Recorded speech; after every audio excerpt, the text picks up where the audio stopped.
Welcome to episode 6 of Lost in Transmission, a deeper dive into modern textual criticism.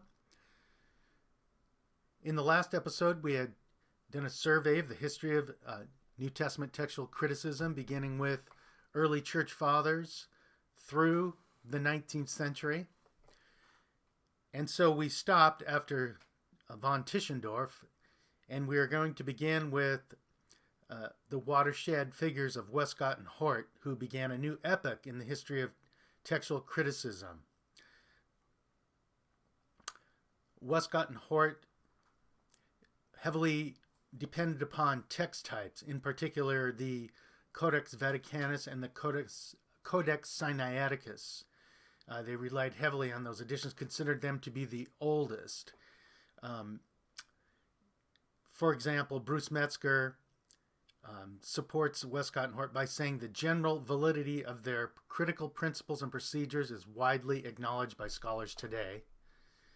And then he also said the international committee that produced the United Bible Society Greek New Testament not only adopted the Westcott and Hort edition as its basic text, but followed their methodology in giving attention to both external and internal consideration. And so the UBS is one of the major critical Greek New Testaments that's still in production today. The UBS 5 is the latest. I believe they're working on the UBS 6 now. And now they've combined with the Nestle-Aland text. So let's dive into Westcott and Hort.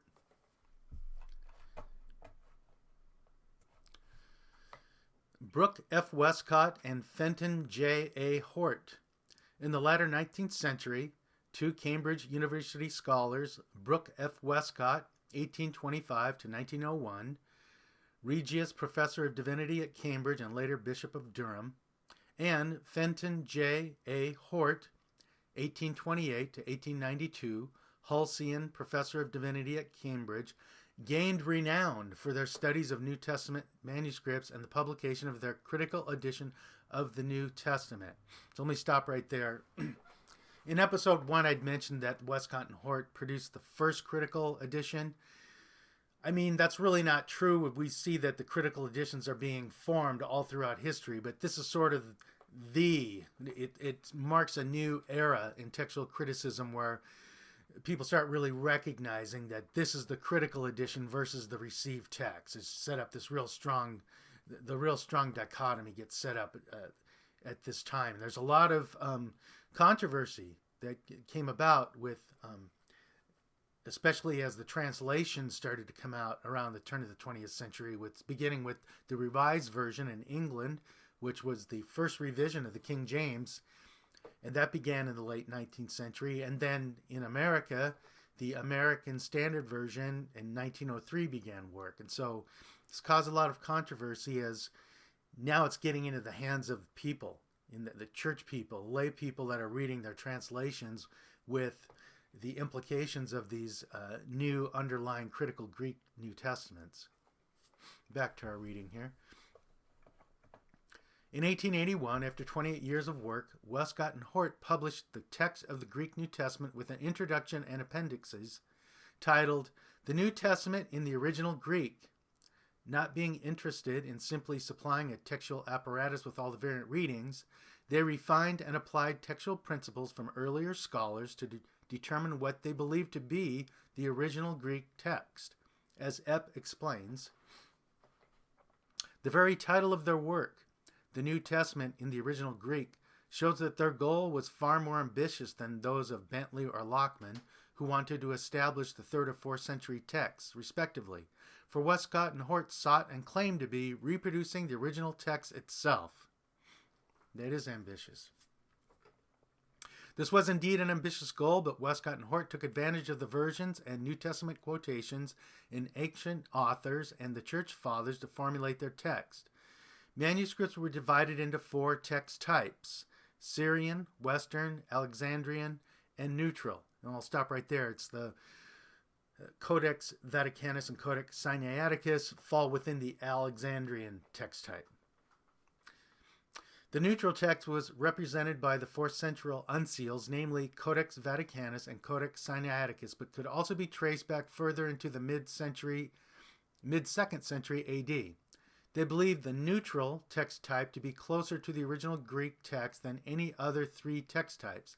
They considered the Syrian text type, which we now call Byzantine, to be the latest, since no distinct Syrian readings were found in any of the church fathers of the 3rd century, whereas they are numerous in the latter 4th century, especially in the area of Antioch. Epp summarizes their conclusions. A major conclusion was that the Syrian text had not yet been formed by the mid-3rd century, and that of the other 3 that lay behind it, the 2 oldest were competing texts in the earliest traceable period, the Western and the neutral. The Alexandrian text, since Westcott and Hort, has generally been classified with the neutral, although the term Alexandrian has been retained to describe the combined entity. The question that remained for Westcott and Hort concerned which of these earliest pre-Syrian text types, neutral or Western, represented the original, since both, according to them, had 2nd century claims. There was no way by which Westcott and Hort could bring their historical reconstruction to reveal on historical grounds which of the 2 was closer to the original New Testament text. Now we'll go into some biographical information on Westcott and Hort. Brooke Foss Westcott, 1825 to 1901. Westcott was born in Birmingham, England on January 12, 1825, where he attended King Edward VI School. He was greatly influenced by the headmaster James Prince Lee, who in Westcott's opinion was superior among the great masters of his time. He attended Trinity College, Cambridge in 1844 and became a teaching fellow in 1849. Some of his pupils were Joseph B. Lightfoot, Edward W. Benson, and Fenton J. A. Hort. In 1851, he was ordained at the parish church in Prestwich by his old teacher, Dr. James P. Lee, who was then Bishop of Manchester, and the next year went to teach at Harrow School as assistant master. Westcott returned to Cambridge for a brief stay in 1855, where he met the famous German textual critic Tischendorf, with whom he was unimpressed for his seemingly exclusive interest in palimpsests and codices. In 1869, Westcott was appointed canon of Peterborough, and next year was called to Cambridge University as Regius Professor of Divinity. Through the instigation of Lightfoot, he was involved in the life of the university, both in administrative and pastoral concern. He helped found and organize the Cambridge Mission to Delhi and the Cambridge Clergy Training, later called Westcott House. In 1875, Westcott was appointed honorary chaplain to the Queen. During his time, his most noted work on New Testament textual criticism with Fenton J. A. Hort progressed. In 1881, it was published.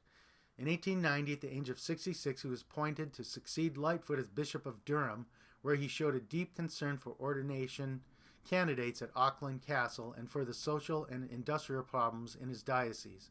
For the next 10 years, with ever-failing health, he maintained his strenuous work traveling between Durham and London until his death, July 27, 1901. Fenton John Anthony Hort, 1828 to 1892. Hort was born in Dublin, Ireland, in April 1828. At age 9, he moved with his family to Cheltenham, England, and the following year to Boulogne in north of France, where he became interested in classics. His family later returned to Cheltenham, where he continued his education and entered Rugby School in October 1841. In 1846, he attended Trinity College, Cambridge, where he became very interested in religious things and sought out evangelicals, but they seemed to him almost careless in their forms of worship. As a result, Hort continued to vacillate between old stable Anglican religion that he had grown up in and the new creative ideas that were taught at Cambridge. He graduated from Cambridge with first-class honors in both moral and natural sciences and was considered one of the university's influential thinkers. Being offered a scholarship in 1852 at the same time as Joseph B. Lightfoot, he chose the field of New Testament. Hort was ordained in 1854 and retained his Cambridge fellowship until his marriage in 1857, when he moved to country parish in Ippolit cum Great Wimondley near Hitchin, where he pastored for 15 years. His spare time was devoted to revising the Greek New Testament. He was finally asked to return to Cambridge in 1871 to take up fellowship and lectureship in theology at Emmanuel College, Cambridge. In 1878, he was offered the position of Hulsian Professor of Divinity, and by 1881, his work with Westcott was completed. Hort continued his work at Cambridge despite his failing health until his death on November 30th, 1892. So it's safe to say that Westcott and Hort built on all the textual criticism methods that were developed over the centuries, but in particular the text types is what they really stress, and some might say overstress. And most definitely the latest technology, the coherence-based genealogical method, has done away with text types. Yet a lot of the principles still remain. It's not totally abolished, but they were definitely pioneers in the epitome of what I would call what led to become 20th century paradigm of textual criticism. And so the next section here is the present state of New Testament textual criticism. And I want to qualify this saying not the 21st century present state, but the present state of textual criticism in the 20th century, up into the 21st century. Since this textbook, written by Paul Wegner, was published in 2006 and does not seem to be aware of the coherence-based genealogical method. So keep that in mind. Westcott and Hort evaluated the various manuscripts of the text types according to internal evidence to see which manuscripts and text types in general were more reliable, and in this way attempted to determine the more accurate text types. Their text critical principles de-emphasized manuscripts that were later, read more smoothly, were harmonized, or contained conflated readings, such as their so-called Syrian text type. Likewise, those texts that were early but contained paraphrase or assimilation were not favored. For example, the Western text type. Older manuscripts that they believed contained little corruption or contamination, as the text type name neutral implied, were emphasized. There's little doubt that Westcott and Hort gave too much weight to the neutral text type, but their textual critical work provided the final blow to the Textus Receptus. These two scholars laid the groundwork for the continuing study of the text of the Greek New Testament. Their classifications have been carefully refined, and many of their textual critical principles remain in use today. Several other critical editions of the Greek text appeared following Westcott and Hort. Weymouth, Weiss, the British and Foreign Bible Society, Souter, Van Soden, Nessel, this is an important name, Abraham Nessel's Greek text, the Novum Testamentum Graece, published in 1898 by the Württemberg Bible Society, Stuttgart, Germany. The Nessel text went through 12 editions from 1898 to 1923, and then was taken over by his son, Erwin Nessel, 13th and 20th editions from 1927 to 1950, then by Kurt Aland, 21st to 25th edition, 1952 to 63, and finally were co-edited by Kurt Aland and Barbara Aland, 26th and 27th edition, 1979 to 1993, and they've published the 28th edition, I think around 2012, and they're working on the 29th now. And by the way, the 28th was the coherence-based genealogical method did impact the Catholic epistles in UBS 5 and Nessel-Aland version 28, and Acts and some other books are being worked on for the 29th edition, but that is not published yet. Epp critiques Nessel-Aland text as follows.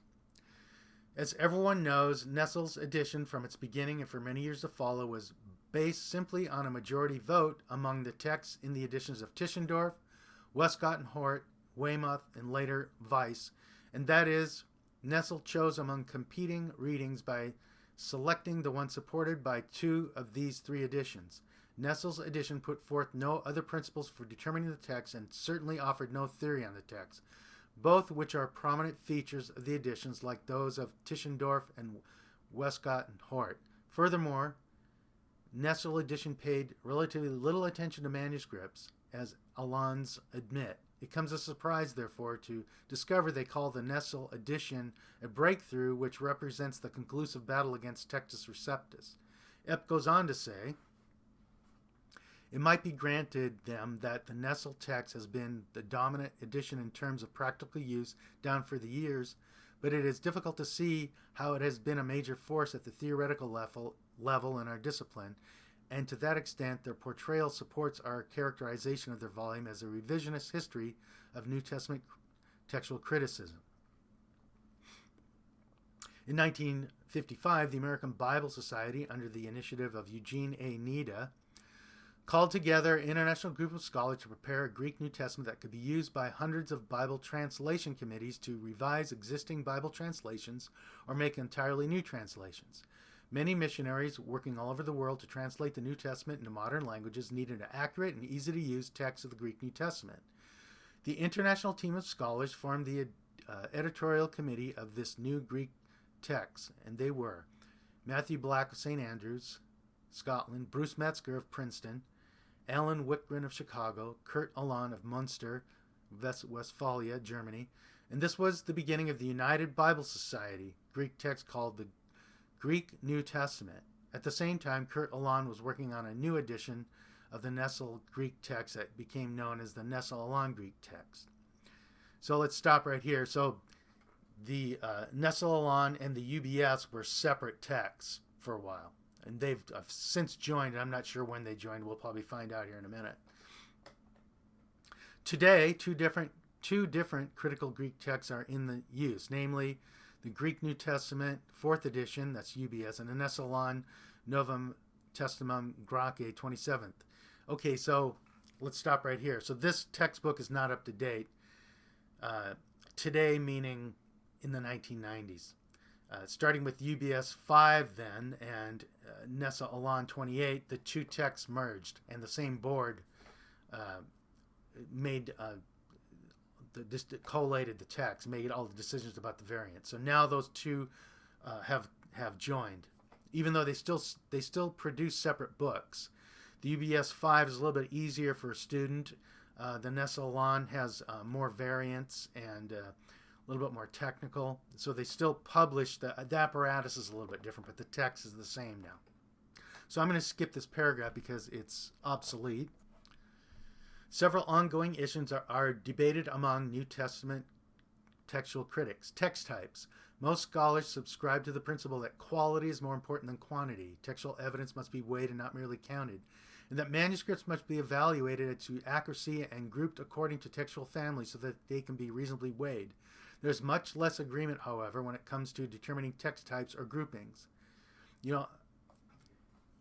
We're going to go through this. Epp voices the major opinion of textual scholars. It can be argued plausibly that 3 textual clusters or constellations can be identified in reasonably separate groups, and that it each finds its earliest representations in papyrus manuscripts and then carries on to one or more major unseals. He goes on to give the following clusters of manuscripts. A text group, and this is the P84, P68, P42, P45, and Codex Alexandrinus, which contains the Gospels. B text type, P75, P66, Codex Sinaiticus, L33, and 1739. C text group, P45, W, and then family 13, 33, and 1739. D group, P29, P48, P38, Codex Beza, 1939, which is Acts, 1614, and 383. However, it will remain debatable whether these clusters of manuscripts can be considered text types. So the Alons are strong opponents of the idea of textual traditions or text types. There's been significant discussion as to the validity of textual families before the 4th century. After examining in detail early manuscripts from mainly before the 3rd and 4th centuries, Kurt and Barbara Alon have established the following 5 categories. Category 1, manuscripts of a very special quality that should always be considered in establishing the original text. The Alexandrian text type belongs here. That would include Codex Sinaiticus and Codex Vaticanus. The papyri And unseals through the 3rd to 4th century also belong here automatically, one may say, because they represent the text of the earliest period. If they offer no significant evidence, they are bracketed. Category 2, manuscripts of a special quality but distinguished from manuscripts of Category 1 by the presence of alien influences, particularly of the Byzantine text, and yet of importance for establishing the original text.